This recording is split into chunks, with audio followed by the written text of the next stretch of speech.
الحمد لله رب العالمين والصلاة والسلام على سيد الأنبياء والمرسلين وعلى آله وأصحابه أجمعين। মহান আল্লাহ রব্বুল আলামিন পৃথিবীর জমিন সৃষ্টি করেছেন। পৃথিবীর জমিন আবাদ করার জন্য যুগে যুগে অসংখ্য নবী ও রাসূল প্রেরণ করেছেন। আদম আলাইহিস সালাতু ওয়াস সালাম থেকে বিশ্ব নবী জনাব মুহাম্মদুর রাসূলুল্লাহ সাল্লাল্লাহু আলাইহি ওয়াসাল্লাম পর্যন্ত 25 জন নবীর নাম আল্লাহ রাব্বুল আলামিন পবিত্র কালামে হাকিমে ঘোষণা করেছেন, বর্ণনা করেছেন। ইতিপূর্বে আমরা 24 জন নবীর জীবনী সম্পর্কে আলোচনা করেছি। এবার আমরা বিশ্ব নবী জনাব মুহাম্মদুর রাসূলুল্লাহ সাল্লাল্লাহু আলাইহি ওয়াসাল্লামের জীবনী সম্পর্কে আলোকপাত করতে যাচ্ছি ইনশাআল্লাহ। বন্ধুরা আমার, ভাইরা আমার, বিশ্ব নবী জনাব মুহাম্মদুর রাসূলুল্লাহ সাল্লাল্লাহু আলাইহি ওয়াসাল্লামের জীবনী জানতে গেলে আমাদেরকে জানতে হবে আরব দেশের ভৌগোলিক অবস্থান এবং আরব দেশের গোত্রসমূহের বিষয়। নবী করিম সাল্লাল্লাহু আলাইহি ওয়াসাল্লামের জীবন চরিত বলতে বোঝায় প্রকৃত পক্ষে আল্লাহ প্রদত্ত সেই বার্তা বিস্মৃত আলোক রশির বাস্তবায়ন বা রূপরেখা যা রাসূল করিম সাল্লাল্লাহু আলাইহি ওয়াসাল্লাম মানব জাতির সম্মুখে উপস্থাপন করেছেন এবং যার মাধ্যমে মানুষকে ভ্রষ্টতার গাঢ় অন্ধকার থেকে উদ্ধার করে শাশ্বত আলোক উজ্জ্বল পথের উপরে প্রতিষ্ঠিত করেছেন এবং মানুষের দাসত্ব ও শৃঙ্খলা থেকে মুক্ত করে আল্লাহর দাসত্বে প্রবিষ্ট করেছেন। এমনকি ইতিহাসের চিত্রকে পাল্টিয়ে দিয়েছেন এবং মানব জগতের জীবনধারার আমূল পরিবর্তন আনয়ন করেছেন।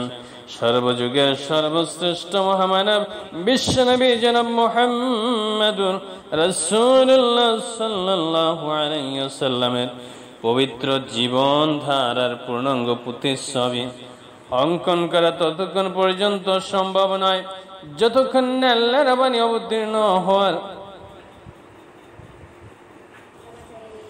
যতক্ষণ পর্যন্ত না পূর্বের ও পরের ঘটনা তুলনামূলক অবস্থান বিচার বিশ্লেষণ না করা হয়।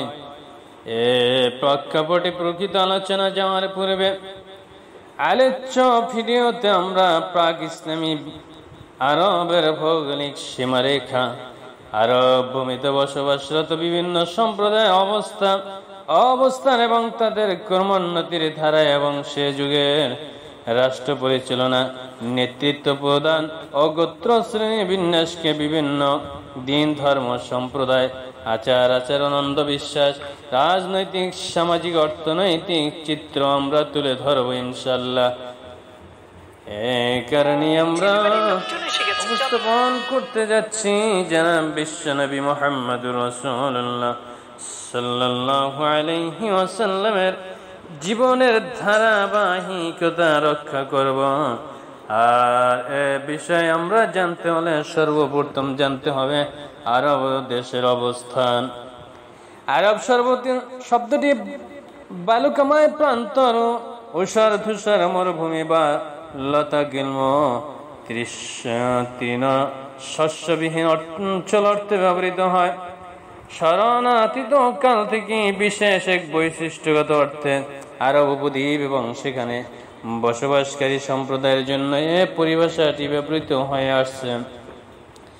আরবের পশ্চিমে লোহিত সাগর ও সিনাই উপদ্বীপ, পূর্বে আরব সাগর ও দক্ষিণে ইরাকের এক বড় অংশ এবং দক্ষিণে আরব সাগরে যা ভারত মহাসাগরের বিস্তৃত অঞ্চল, উত্তরে সাম্রাজ্য এবং উত্তরে ইরাকের কিছু অংশ।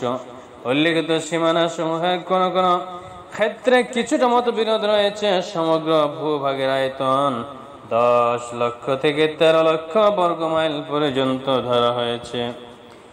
অভ্যন্তরীণ ভৌগোলিক এবং ভূপ্রাকৃতিক উভয় দৃষ্টিকোণ থেকে আরব উপদ্বীপ অত্যন্ত গুরুত্বপূর্ণ এবং তাৎপর্যপূর্ণ বহন করে।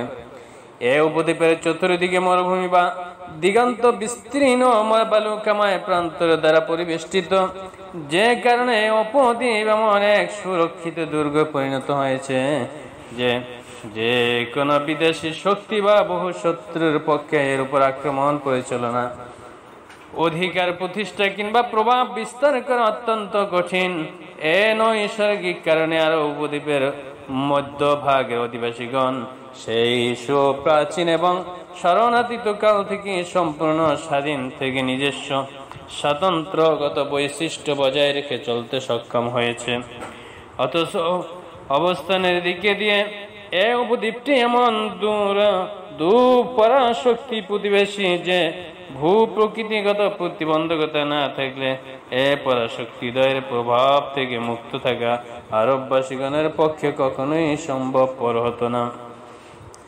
বহির্বিশ্বের দিক থেকে আরব উপদ্বীপের অবস্থানের প্রতি লক্ষ্য করলেও প্রতিমান হবে যে দেশটি পুরাতন যুগের মহাদেশ সমূহের একেবারে মধ্যস্থল বা কেন্দ্রবিন্দুতে অবস্থিত এবং জলস্থল উভয় পাশে পৃথিবীর বিভিন্ন দেশ ও মহাদেশের সঙ্গে যুক্ত।